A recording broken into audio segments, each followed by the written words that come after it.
अगर आपने HIV के मरीज के साथ कंडोम के बगैर जिमा किया है तो फौरी तौर पर उन एहतियाती तदाबीर इख्तियार करें।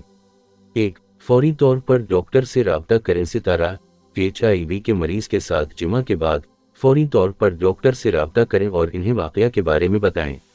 2. Post exposure prophylaxis pack. Doctor आपको पैक के बारे में बता सकते हैं। ये एक ऐसी दवाई है जो HIV की रोकथाम के लिए इस्तेमाल की जाती है। पैक को जिमा के बेहतर घंटों के अंदर शुरू करना चाहिए।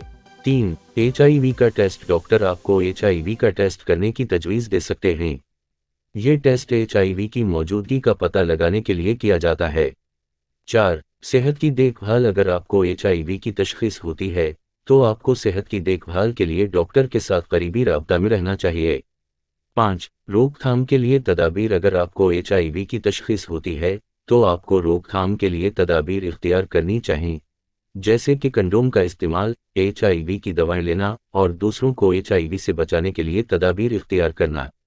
ये बात ज़हन में रखनी चाहिए कि पैप HIV की रोकथाम के लिए 100% मुअस्सर नहीं है, लिहाजा HIV से बचने के लिए कंडोम का इस्तेमाल और दूसरी रोकथाम की तदाबीर इख्तियार करना ज़रूरी है।